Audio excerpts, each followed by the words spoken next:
আজকে আপনি পিপিই পরে থাকেন, আপনি আপনার সেলফ প্রোটেকশন নেন, যারা ডাক্তার না তারাও কিছুই নাই বাড়িতে অন্তত রেইনকোট পর।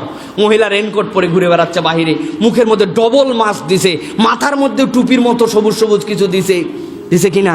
এখন কেউ বলে না কি অসামাজিক মহিলা রেইনকোট পরে বাজারের মধ্যে আসলো, ডবল মাস্ক মুছে লাগাইছে, মাথার মধ্যে আবার মশারির কাপড়, কি অসভ্য মহিলা। এখন কোনো অসামাজিকতা হয় না, কোনো দিন মানে কোনো রকম পৃথিবীর কোনো সমস্যা হচ্ছে না। তারপরে মনে করেন তাকে কেউ বলতেছে না যে তুমি ব্যাকডেটেড হয়ে গেছো, বলতেছে আপডেটেড। তুমি সবচেয়ে প্রোটেকশন নিয়ে আসছো ভাই, বিপদ কোথায় হতে পারে আমরা কিছুই জানি না, তুমি ভালো করে তুমি সেলফ প্রোটেকশন নিয়েছো। সবাই বলতেছে উনি নাকি সবচেয়ে মডারেট। আমার আল্লাহ বললেন ঠিকই তো, তুমি এখন আসছো কায়দা মতো, আর আমি আল্লাহ বলছিলাম মহিলারে তুমি যখনই বের হও তুমি মুখটা ঢাকো, যখনই বের হও গায়ের উপর আরেকটা জিলবাব পরো, যখনই বের হও তখন তোমার মাথা আবৃত রাখো, কিয়ামত পর্যন্ত তুমি সবচেয়ে বেশি মডারেট, ঠিক কিনা? আপনি বেকায়দায় পরে এখন আপনি কিছুই বলেন না, আর আমরা যারা ইসলাম মানি বাধ্যও করি না আপনাদেরকে, তখন আপনাদের গা চুলকায় কেন? কি ব্যাপার?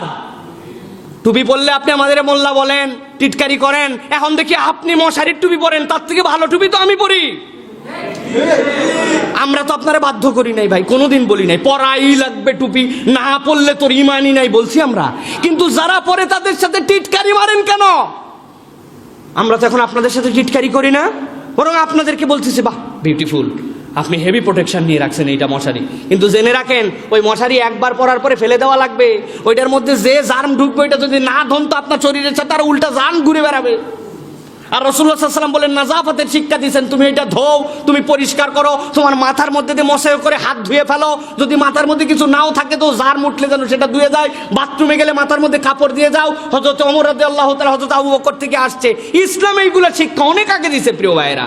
এই জন্য আমি বলি কাউরে ঠেলা দিয়া, কাউরে ধাক্কা দিয়ে, কাউরে ক্রিটিসাইজ করে আমাদের কোনো মজা পাওয়ার কোনো কারণ নাই, কিন্তু একটু এরকম করে না বলে দিলে মনে হচ্ছে যেন ওনাদের চোখেই ধরে না, এই জন্য একটু বললাম এইভাবে। আল্লাহর ওয়াস্তে আসুন আমরা ইসলাম ফলো করি, সবচেয়ে আধুনিক হই, সবচেয়ে মডারেট হই। কোরআনের কোনো সংশোধনী নাই, কোরআনের কোনো সম্পাদনা নাই। WHO এরা তো প্রতিদিন তথ্য পাল্টায়, প্রতিদিন বদল করে। ওই স্বাস্থ্যবিজ্ঞানীরা হাত ধোয়ার কথা বললো, 20 সেকেন্ডের কথা বললো, নানান কিছু বললো। আল্লাহ রাব্বুল আলামিনের রাসূলকে এমন সিস্টেম আল্লাহ রাব্বুল আলামিন দিলেন, হাত ধোয়া 20 সেকেন্ড কেন, আপনি এই হাত দিয়েই মুখ ধোন, এই হাত দিয়েই হাত ধোন, এই হাত দিয়েই পায়ের গোড়ালি ধোন, আপনার 2 মিনিট ধরে গেলে হাতই ধোয়া লাগে।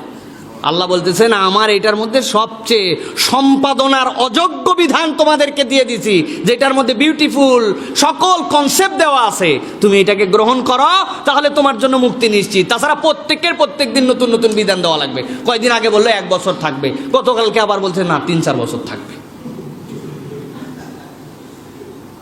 আমি তো বলছি এটা কোনোদিন যাবেই না, কোনোদিন যাবে না। এটা কেন বলতেছেন কোনোদিন যাবে না? ভাই পৃথিবীতে এখন পর্যন্ত কলেরার জীবাণু ভাইরাস আছে না নাই? কিন্তু আমাদের বাচ্চা কাচ্চাকে কলেরায় মরতেছে এখন, কারণ কি? এটার একটা প্রতিষেধক আল্লাহ রাব্বুল আলামিন দাও এলএম থেকে বের হইছে, ওইটা টিকা নিচ্ছি আমরা। হাম আছে না নাই? আছে না নাই? পক্স আছে না নাই? কিন্তু আমরা ওইটাকে আমাদের সাথে সহনীয় করে ফেলছি, আমরা ওইটা টিকা নিচ্ছি, আমাদের প্রতিষেধক আবিষ্কার হয়েছে, আলহামদুলিল্লাহ আমরা বেঁচে আছি। সুতরাং আপনি 3 বছর পর চলে যাবে, 6 মাস পর চলে যাবে, আমি বলি জীবনেও যাবে না, এটা থাকবে। কিন্তু এটার সাথে আমরা সহনশীল পরিস্থিতি তৈরি করবো ইনশাআল্লাহ।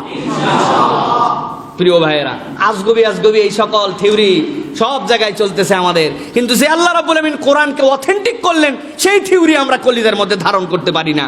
আমি তো কতবার আপনাদের কাছে বলেছি, একজন কোভিড-19 মৃত্যুবরণকারী ইমানদার আর একজন বেঈমানের মধ্যে পার্থক্য কি? বেঈমান চিন্তা করবে আরে দুনিয়াতেও কিছু হলো না, আরো কিছুদিন বাঁচতাম, আরো কিছুদিন থাকতাম, আর পরকাল তো আগেই বলছে ওইবারে কিছুই নাই, তো যা, তারপরে যাওয়ার পর টের পাবি আছে কি না আছে পরে দেখা যাবে। কিন্তু ইমানদার কি বিশ্বাস করে? ইমানদার বিশ্বাস করে যে আমার পরকাল আছে, ওয়াল বাসি বাদাল মাউত, পরকাল নামক আমার জিনিস আছে, বিশ্বাস করি। এই জন্য কোন ইমানদার যদি আল্লাহ রাব্বুল আলামিনের উপর পূর্ণ ঈমান ঠিক করে এই কোভিড-19-এও মৃত্যুবরণ করে, আল্লাহ তাকে শাহাদাতের মৃত্যু দান করবেন, সুবহানাল্লাহ, রাসূলের ঘোষণা অনুযায়ী। সুতরাং ঈমান আপনি মাস পরে ঠিক করতেছেন, সব ঈমান ঠিক করতেছেন না কেন?